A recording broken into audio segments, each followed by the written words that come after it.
Hello friends, मैं हूँ श्वेता और आपका स्वागत है मेरे चैनल पे। आज हम कहानी पढ़ रहे हैं यही सच है, जो कि मनु भंडारी द्वारा लिखी गई है। इस कहानी में एक लड़की है और दो लड़के हैं जो उससे प्यार करते हैं। तो आइए कहानी की शुरुआत करते हैं।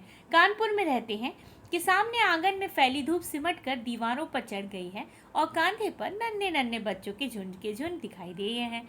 अब एकाएक ही मुझे समय का आभास हुआ कि घंटा भर हो गया यहाँ पर खड़े खड़े और संजय का अभी तक पता ही नहीं है। झुंझलाती सी मैं कमरे में आती हूँ और कोने में रखी मेज पर किताबें बिखरी पड़ी हैं, कुछ खुली कुछ बंद है। अब एक क्षण में उन्हें ही देखती रहती हूँ, फिर निरुद्देश्य सी अलमारी खोलकर सरसती सी नजर से कपड़े देखती हूँ। सब बिखरे पड़े हैं। अब इतनी देर से व्यर्थ खड़ी थी, इन्हें ही ठीक कर लेती, पर मन है कि नहीं लगता। अब वो फिर बंद कर देती है उन्हें। अब नहीं आना था तो व्यर्थ ही मुझे समय क्यों दिया। फिर यह कोई आज की ही बात तो नहीं है। हमेशा संजय अपने बताए हुए समय से 2 घंटे देरी करके आता है और मैं हूँ कि बस उसी क्षण से प्रतीक्षा करने लगती हूँ। उसके बाद लाख कोशिश करके भी मैं किसी काम में अपना मन नहीं लगा पाती हूँ। वह क्यों नहीं समझता कि मेरे लिए समय बहुत अमूल्य है। थीसिस पूरी करने के लिए अब मुझे अपना सारा समय पढ़ाई में ही लगाना चाहिए, पर यह बात उसे कैसे समझाऊं। अब मेज पर बैठकर मैं फिर पढ़ने का उपक्रम करने लगती हूँ, पर मन है कि लगता ही नहीं है। पर्दे की जरा से हिलने से ही दिल की धड़कन बढ़ जाती है। बार बार नजर घड़ी के सरकते हुए कांटों पर दौड़ जाती है। हर समय बस यूं ही लगता है वह आया वह आया। तभी मेहता साहब के 5 साल की छोटी बच्ची झिझकती सी कमरे में आती है। आंटी, हमें कहानी सुनाओगी? हाँ, अभी नहीं, बाद में आना, मैं बड़ी रुखाई से जवाब देती हूँ। वो भाग जाती है। अब ये मिसेज मेहता भी एक ही हैं। यूं तो महीनों शायद मेरी सूरत नहीं देखती, पर बच्ची को जब तब मेरे सर खाने के लिए भेज देती है। और मेहता साहब हैं तो फिर भी कभी कभार 8-10 दिन में खैरियत तो पूछ ही लेते हैं, पर वे तो बेहद अकड़ू मालूम होती हैं। अच्छा ही है, जब दिलचस्पी दिखाती तो क्या मैं इतनी आज़ादी से घूम फिर सकती थी। खट खट, वही परिचित परध्वनि। तो आ गया संजय में। पर बसी अपना सारा ध्यान जो है वो पुस्तक में केंद्रित कर लेती हूँ। रजनीगंधा के ढेर सारे फूल लिए संजय मुस्कुराता सा दरवाजे पर आ खड़ा है। मैं देखती हूँ पर मुस्कुराकर उसका स्वागत नहीं करती। हंसता हुआ वह आगे बढ़ता है और फूलों को मेज पर रखकर पीछे से मेरे दोनों कांधे दबाता हुआ पूछता है, बहुत नाराज हो? रजनीगंधा की महक से जैसे सारा कमरा महकने लगता है। मुझे क्या करना है नाराज होकर, रुखाई से मैं कहती हूँ। वह कुर्सी सहित मुझे घुमाकर अपने सामने कर लेता है और बड़े दुलार के साथ टोंडी उठाकर कहता है, तुम्हें बताओ क्या करता। क्वालिटी में दोस्तों के बीच फंसा था, बहुत कोशिश करके भी उठ नहीं पाया। सबको नाराज करना आना अच्छा नहीं लगता। इच्छा होती कि कह दूं, तुम्हें दोस्तों का ख्याल है, उनके बुरा मानने की चिंता है, बस मेरी ही नहीं है, पर कह कुछ नहीं पाती। एकटक उसके चेहरे की ओर देखती रहती हूँ। उसके सांवले चेहरे पर पसीने की बूंदें चमक रही हैं। कोई और समय होता तो मैं अपने आंचल से इन्हें पोंछ दिया होता, पर आज नहीं। वह मंद मंद मुस्कुरा रहा है। उसकी आंखें क्षमा याचना कर रही हैं, पर मैं क्या करूं।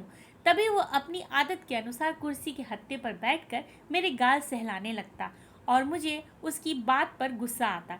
हमेशा बस यूं ही इसी तरह करेगा और फिर दुनिया भर का लाड़ दुलार दिखाएगा। वह जानता जो है कि इसके आगे मेरा क्रोध टिक ही नहीं पाता।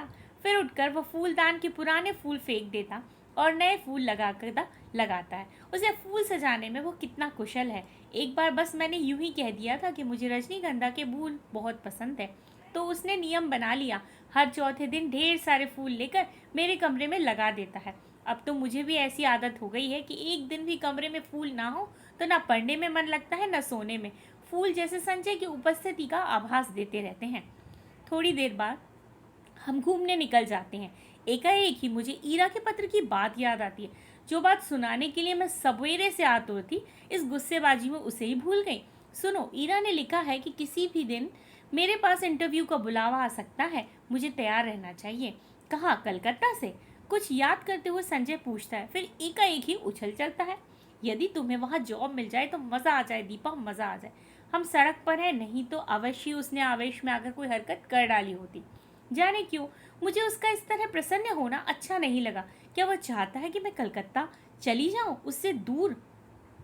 तभी सुनाई देता है, तुम्हें यह जॉब मिल जाए तो सच में अपना तबादला कलकत्ता ही करवा ले। हेड ऑफिस में यहाँ की रोज रोज की किचकिच से मेरा मन ऊब गया है। कितनी ही बार सोचा कि तबादले की कोशिश करूं, पर तुम्हारे ख्याल से हमेशा मुझे मान लिया। ऑफिस में शांति हो जाएगी, पर मेरी शामें कितनी वीरान हो जाएंगी, उसके स्वर की आर्द्रता ने ही मुझको छू लिया।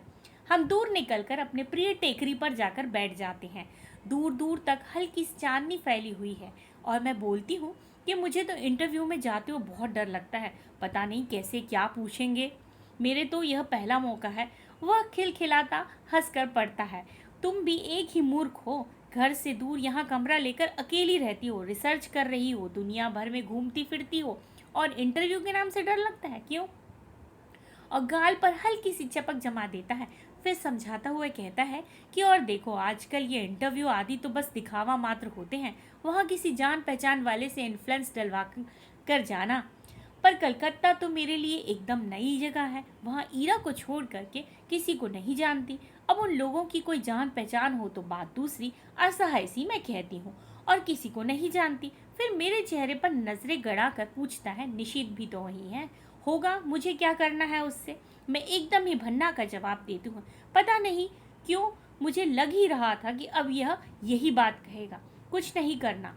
वह छेड़ने के लहजे से कहता है और मैं भड़क पड़ती हूँ। देखो संजय, मैं 1000 बार तुमसे कह चुकी हूँ कि उसे लेकर मुझसे मजाक मत किया करो। मुझे इस तरह का मजाक जरा भी पसंद नहीं। वह खिलखिलाकर हंस पड़ता है, पर मेरा मूड ही खराब हो जाता है। हम लौट पड़ते हैं और वह मुझे खुश करने की कोशिश में लगा रहता है। कमरे पर लौटकर मैं उसे बैठने को कहती हूँ, पर वह बैठता नहीं है, बस बाहों में भरकर एक बार चूम लेता है। यह भी जैसे उसका रोज का नियम है। वह चला जाता है। मैं बाहर बालकनी में निकलकर उसे देखती रहती हूँ। उसका आकार छोटा होते होते सड़क के मोड़ पर जाकर लुप्त हो जाता है। मैं उधर ही देखती रहती हूँ, निरुद्देश्य सी खोई खोई से फिर आकर पढ़ने बैठ जाती हूँ। रात में सोती हूँ तो देर तक मेरी आंखें मेज पर लगे रजनीगंधा के फूलों को ही निहारती रहती हैं। जाने क्यों अक्सर मुझे भ्रम हो जाता है कि ये फूल नहीं है, मानो संजय की अनेक अनेक आंखें हैं जो मुझे देख रही हैं, सहला रही हैं, दुलरा रही हैं। मैं अपने को यूं असंख्य आंखों से निरंतर देखे जाने की कल्पना से ही लजा जाती हूँ। मैं जानती हूँ कि संजय का मन निशीत को लेकर जब तब आशंकित हो उठता है, पर मैं उसे कैसे विश्वास दिलाऊं कि मैं निशीत से नफरत करती हूँ। उसकी याद मात्र से मेरा मन घृणा से भर उठता है। फिर 18 वर्ष की आयु में किया हुआ प्यार कोई प्यार होता है भला? निरा बचपन होता है, महज पागलपन। उसमें आवेश रहता है पर स्थायित्व नहीं, गति रहती है पर गहराई नहीं। अब जिस वेग से वह आरंभ होता है, जरा सा झटका लगने पर उसी वेग से टूट भी जाता है। जैसे ही जीवन का दूसरा आधार मिल जाता है, उस सबको भूलने में एक दिन भी नहीं लगता। फिर तो वह सब ऐसी बेवकूफ़ी लगती है जिस पर बैठकर घंटों हंसने की तबीयत होती है। पर एकाएक ही इस बात का एहसास होता है कि ये सारे आंसू, ये सारी आहें उस प्रेमी के लिए नहीं थे, वरन जीवन की उस रिक्तता और शून्य के लिए थे, जिससे जीवन को नीरस बनाकर बोझिल कर दिया था। तभी तो संजय को पाते ही मैं निशीत को भूल गई हूँ। मेरे आंसू हंसी में बदल गए हैं और आहों की जगह किलकारियां गूंजने लगी हैं।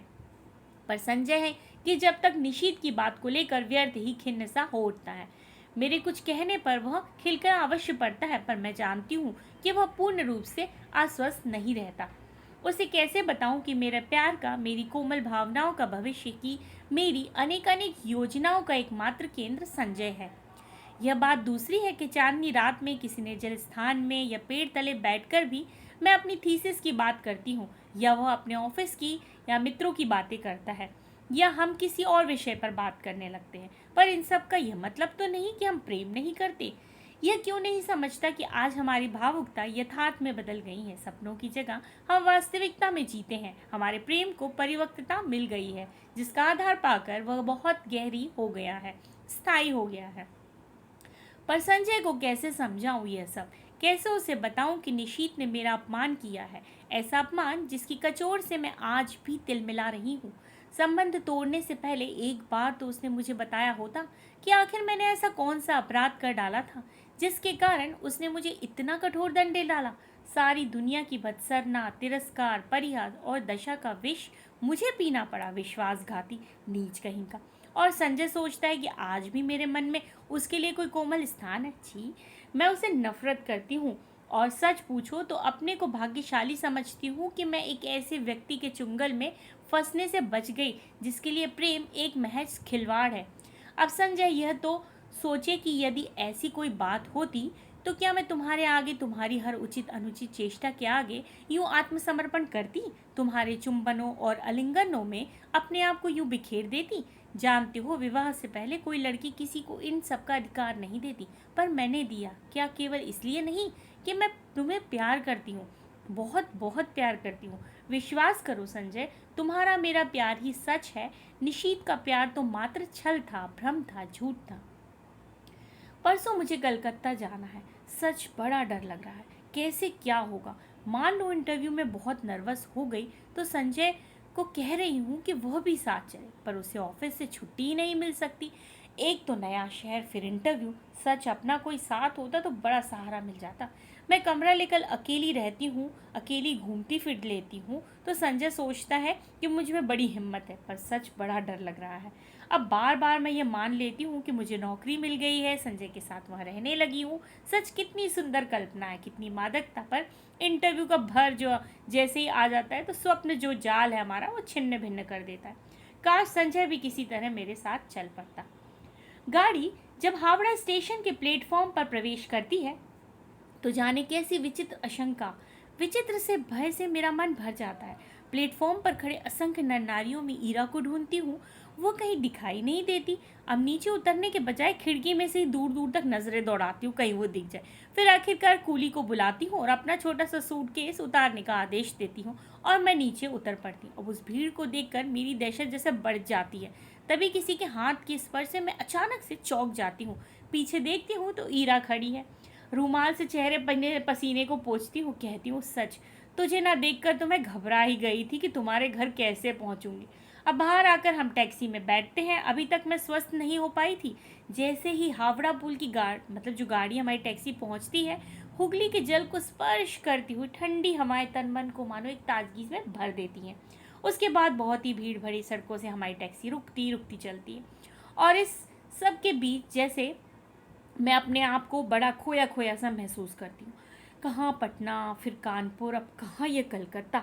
सच मैंने बहुत बड़े शहर देखे ही नहीं है। सारी भीड़ को चीर कर हम रेड रोड पर आ जाते हैं। चौड़ी शांत सड़क है और मेरे दोनों ओर लंबे चौड़े खुले मैदान हैं।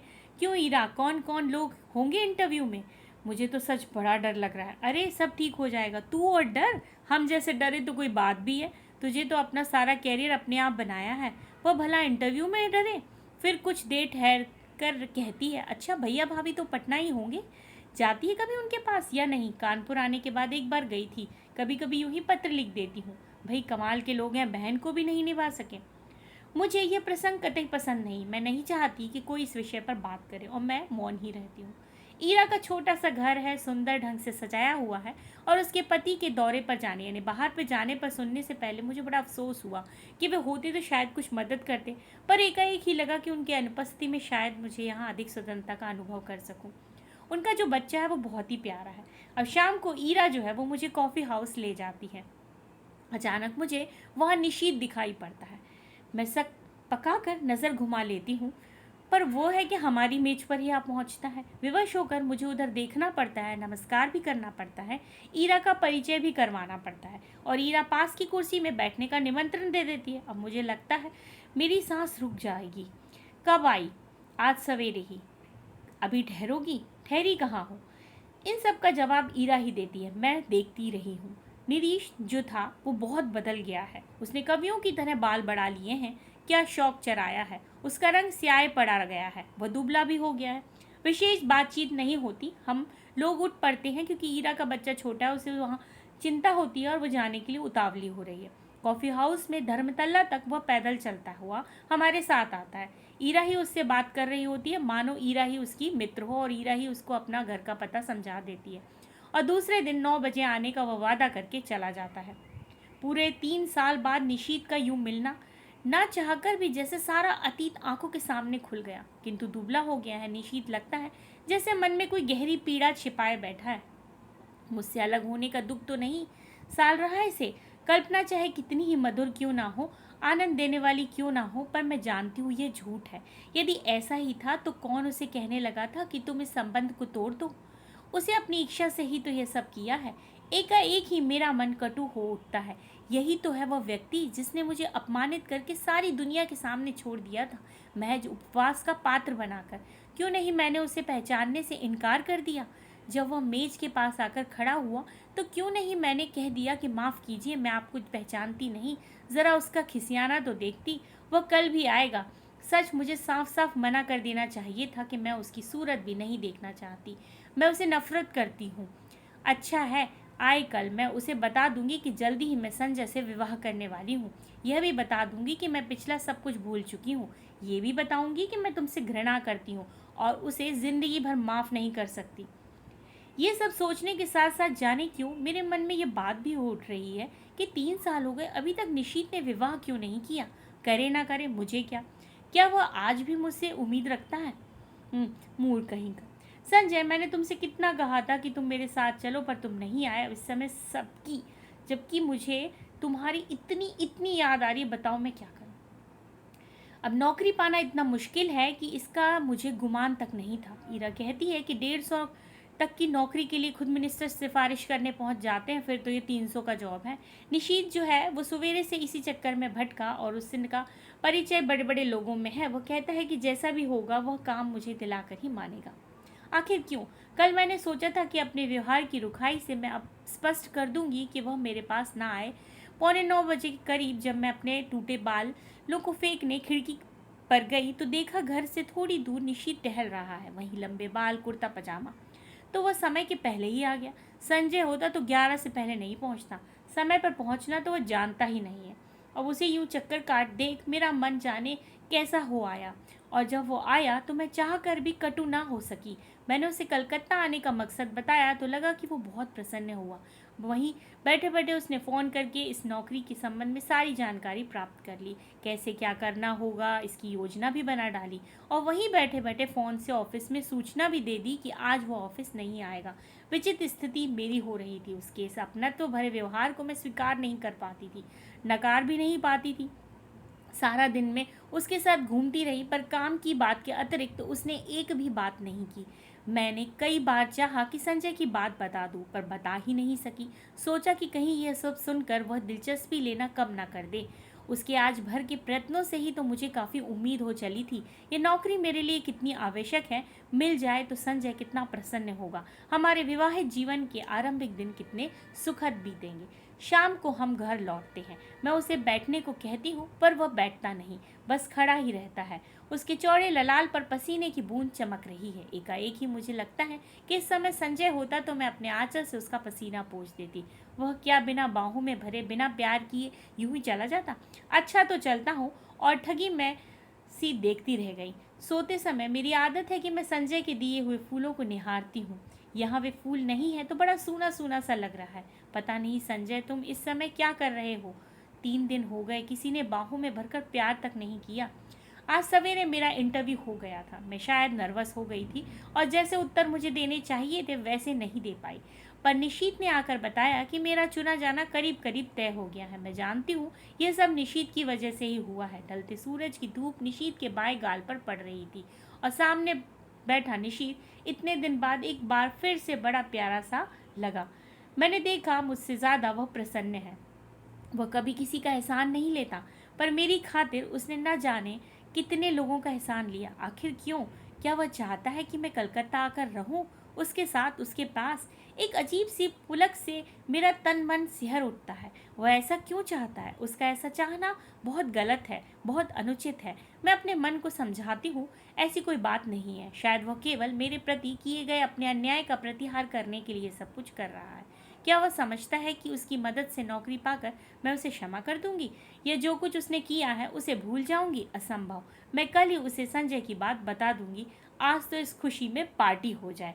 संजय ने निशीत ने यूं कहा। काम की बात के अलावा यह पहला वाक्य था जो मैंने उसके मुंह से सुना, और मैं ईरा की ओर देखती हुई यह प्रस्ताव का समर्थन करते ही वह मन्नू का बहाना देकर अपने आप को काट लेती है। अकेले जाना मुझे कुछ अटपटा सा लगता है। अभी काम का बहाना लेकर घूम रही थी, पर अब फिर भी मैं मना नहीं कर पाती। अंदर जाकर तैयार होती हूँ। मुझे याद आता है कि निशीत को नीला रंग बहुत पसंद था। मैंने नीली साड़ी ही पहनती हूँ। बड़े चाव और सतर्कता से अपना प्रसाधन करती हूँ। बार बार अपने को टोकती भी जाती हूँ, किसको रिझाने के लिए ये सब कर रहा हूँ? क्या ये मेरा पागलपन तो नहीं है? अब सीढ़ियों पर निशीत हल्की सी मुस्कुराहट के साथ कहता है, इस साड़ी में तुम बहुत सुंदर लग रही हो। मेरा चेहरा तमतमा जाता है, कनपटियां सुर्ख हो जाती हैं। मैं सचमुच इस वाक्य के लिए तैयार नहीं थी। यह सदा चुप रहने वाला निशीथ बोला भी तो। ऐसी बात, मुझे ऐसी बातें सुनने की जरा भी आदत नहीं है। संजय न कभी मेरे कपड़ों पर ध्यान देता था, न ऐसी बातें करता था, जबकि उसे पूरा अधिकार था और यह बिना अधिकार के ही ऐसी बातें करे। ये कहानी का पहला पार्ट था। आगे की कहानी आपको अगले पार्ट में देखने के लिए मिलेगी। ये कहानी आपको कैसे लगी लाइक ज़रूर करिएगा और सब्सक्राइब ज़रूर करिएगा ताकि आपको इसकी आगे की कहानी पता चले। धन्यवाद।